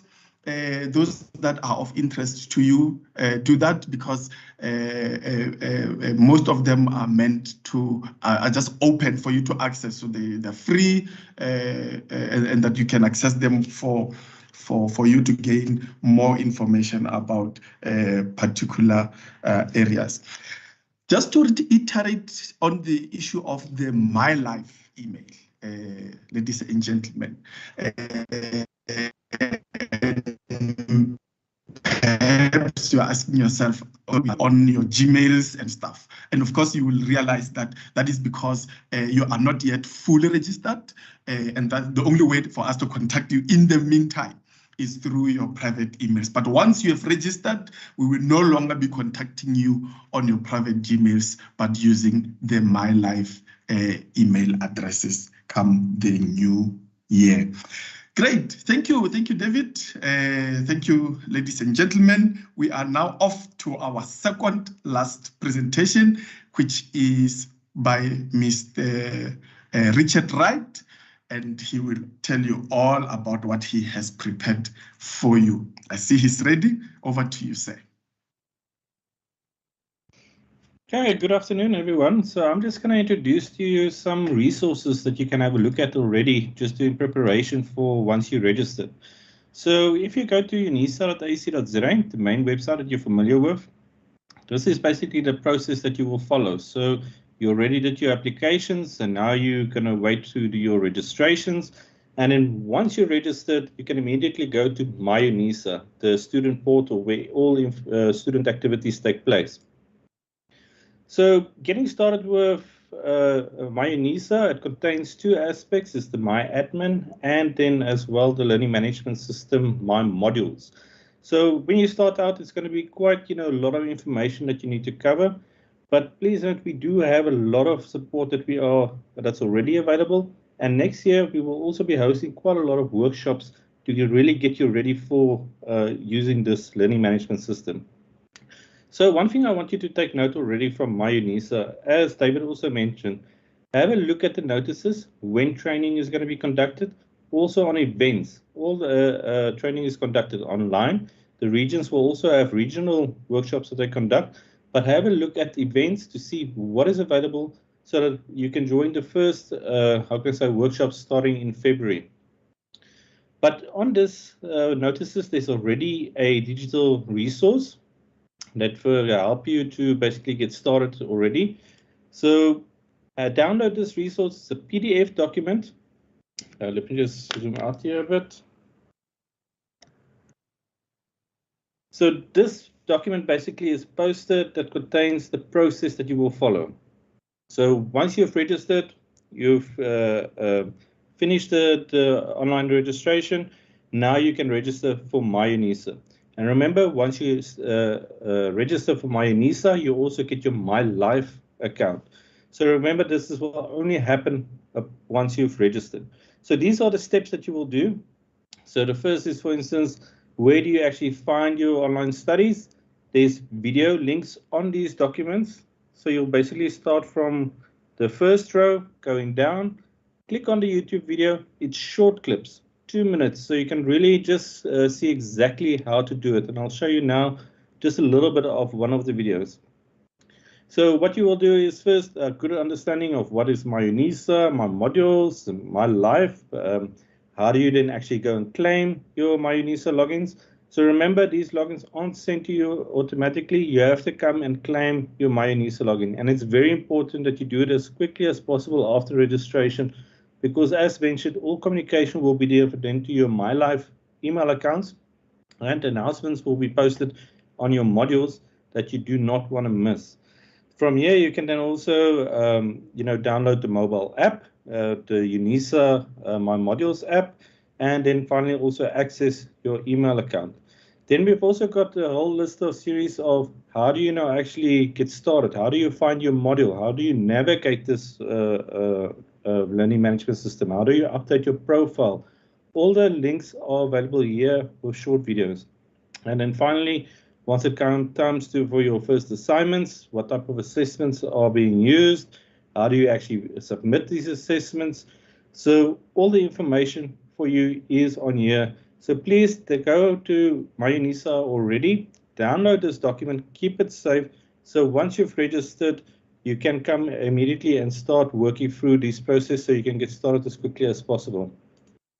So just for indication, so the videos that's linked on the document is only 2 to 3 minute videos, and it really just guides you through exactly how to get started, give you an overview of the information, what do you do next, how do you actually access different resources. So I'll share the link to this document in the chat as well. So please have a look through the document already and save it on your mobile device, as the notices do disappear over time as new notices are released. So just to reiterate, once you go to My Unisa, please have a look next year on these events and the notices for the training that is happening. We will also send SMSs available for the first training, but if you want to make sure that you've got access to this learning that's going to take place so that you're ready for the online learning experience, please make sure that you have a look at the events and notices. And I'll share this link to the document in the chat. So as mentioned, you can download it already, have it, you can even look through the videos already just to prepare yourself for next year. But once you've registered, these are the steps that you will take.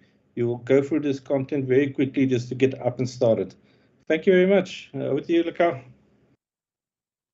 Thank you, Richard. Thank you very much, ladies and gentlemen. Yet another resource for you to keep very close to you as your additional friend, because you are going to need all that we are sharing with you come January.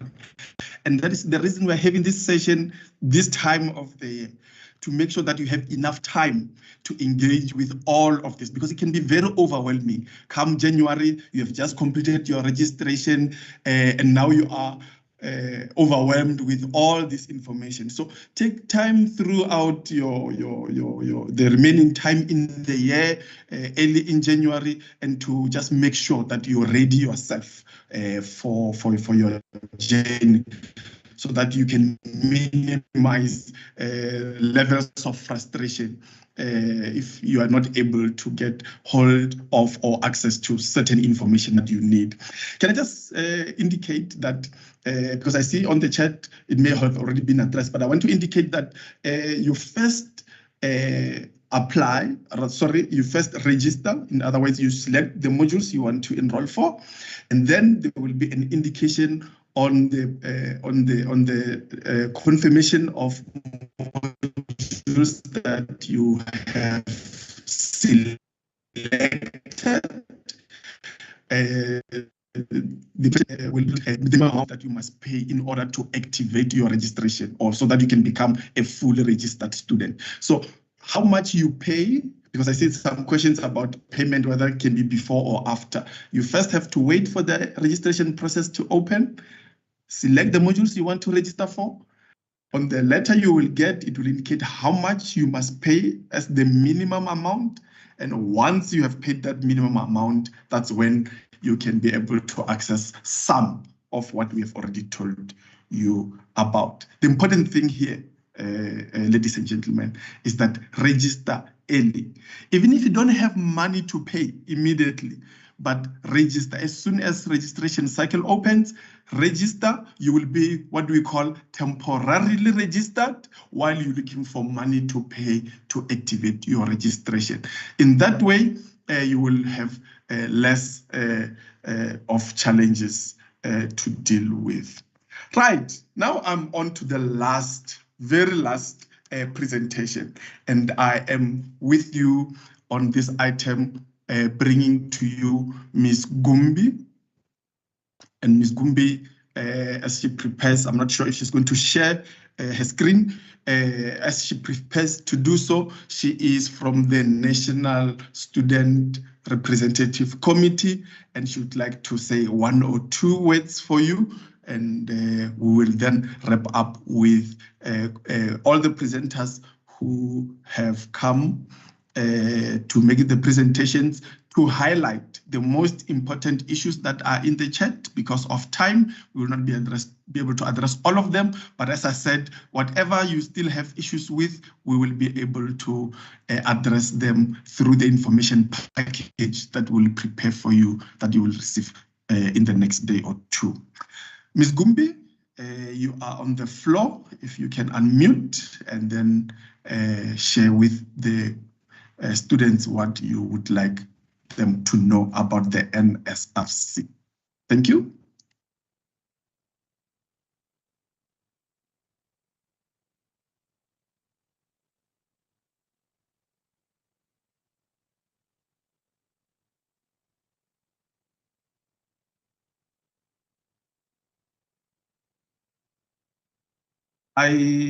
Ms. Gumbi, you are muted. I can see you are there in the meeting.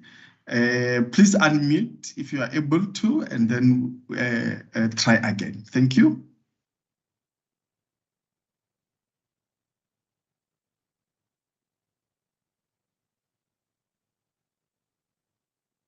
It seems that she has a challenge unmuting, because I can see her in the meeting. No problem, Ms. Gumbi. If you may please just in the chat indicate what you would have wanted to share with the students. But let me just pause for 20 seconds to see if one of your colleagues, who I also see here, might want to step in for you.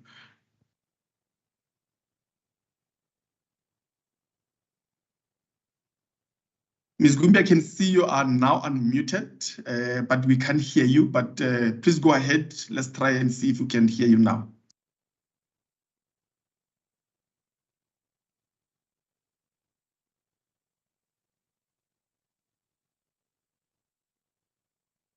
Unfortunately, we can't hear you, Ms. Gumbi.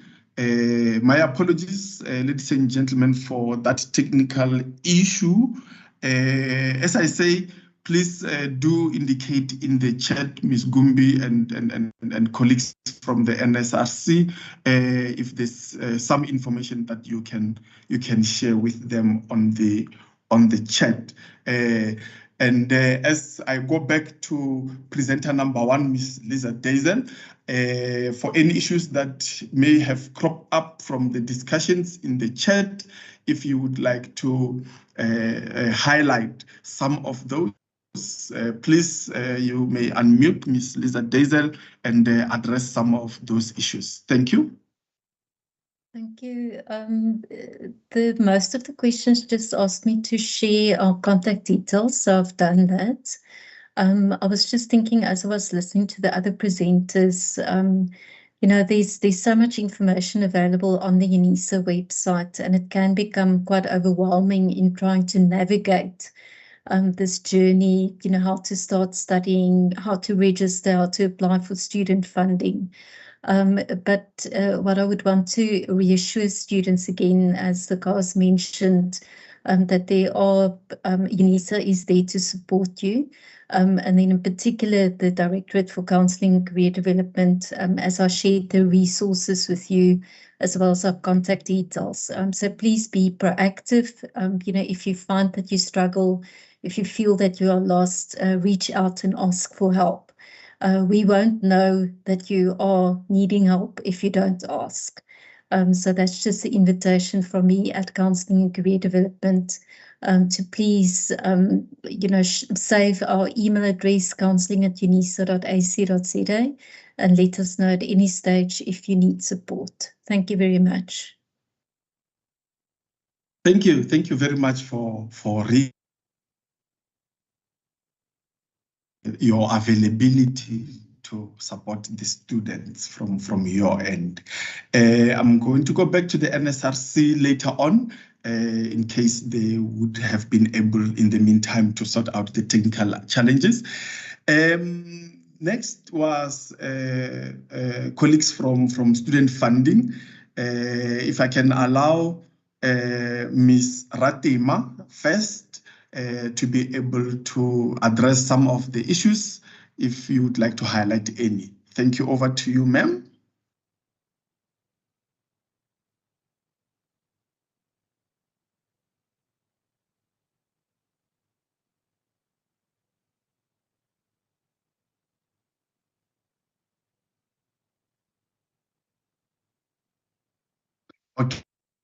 Okay, I think can we invite Mr. Manamela, if he's also in the meeting, just to address some of the concerns. Thank you. Thank you, Chair, for the opportunity. On our wrap-up on behalf of student funding, we are just hoping that the student will use the information that we provided to actually maneuver in terms of the studies and in terms of the available funding that is there for them to take, depending on their actions, depending on their academic performance, and depending on their actions in terms of making sure that they apply for the availability of funds.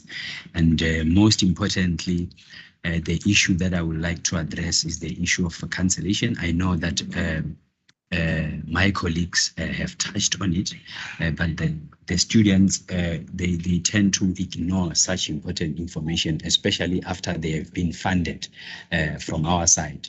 We are having a lot of complaints or a lot of queries related to cancellation of their registrations, whereby their financial implications are going to take place. So students, it's important for them to know that when they cancel their registrations and they are funded by a certain bursary, they must know that there will be financial implications that is going to occur. So they must know, they must get advices from us or from registrations when they decide to cancel their registrations. Thank you. Thank you, sir. Thank you, sir. On behalf of student funding, we appreciate that you were able to share with us all of that information. Let me go back to you, Ms. Lizelle Stemmet, and just your closing remarks and highlight some of the issues that students have posted in the chat, if possible. Thank you, ma'am. Thank you, Mr. Lekal. Once again, I want to remind you, the website is there for a reason.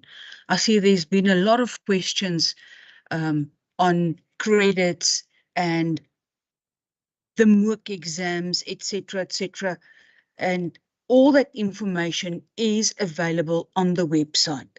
So if you have any application related query, go to the website, click on application on the applications tab, and all the information is there.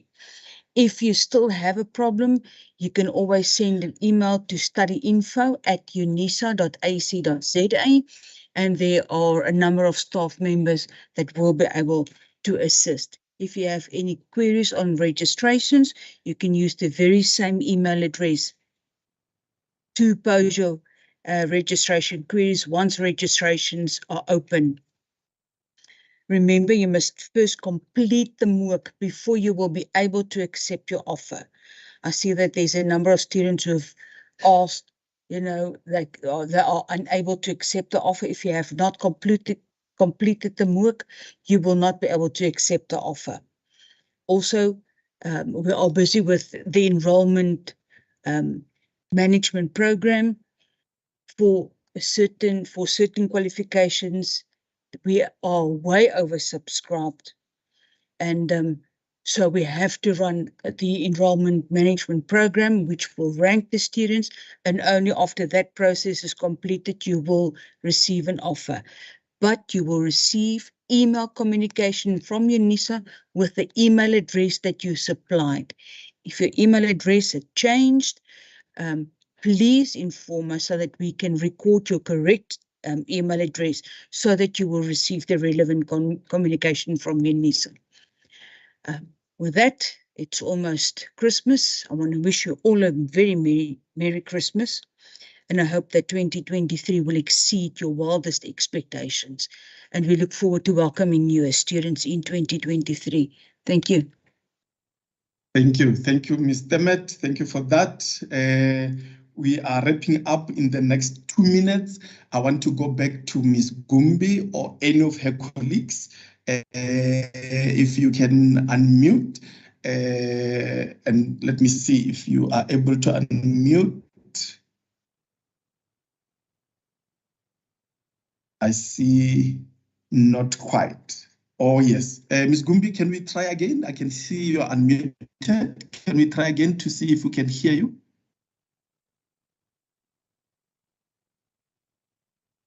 No, unfortunately, we still cannot hear you. But as indicated, please drop some information there in the chat for the students.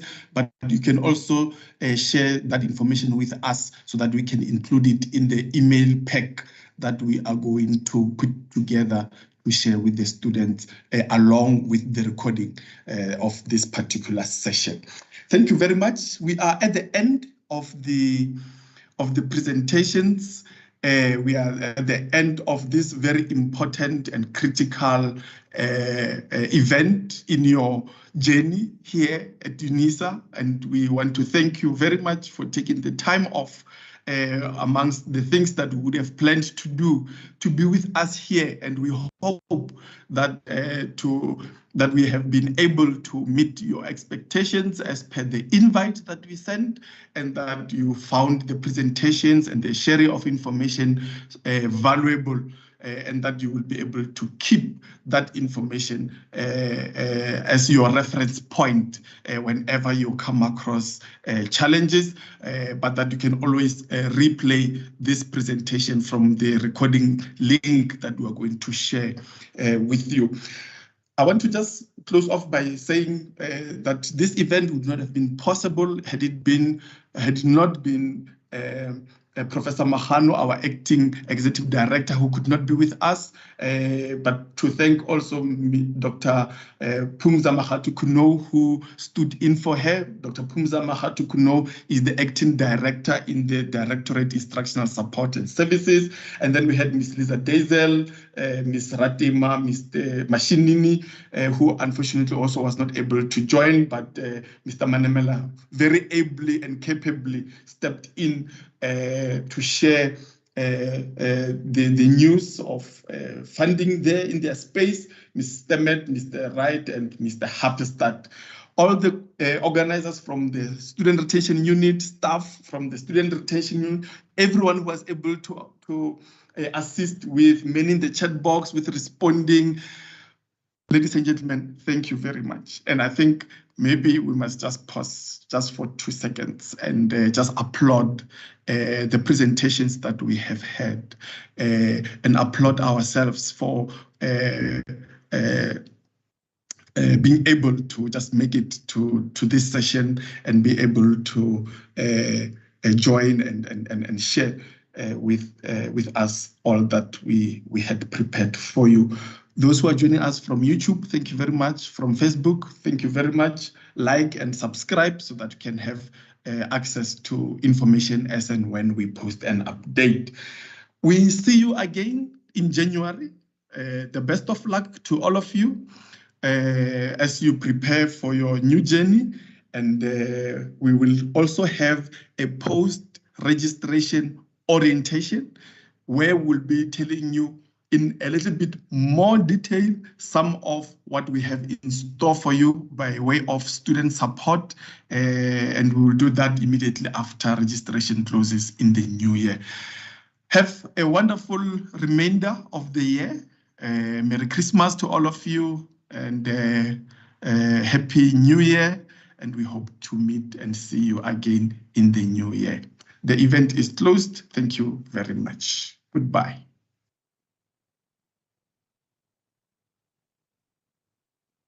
Bye-bye.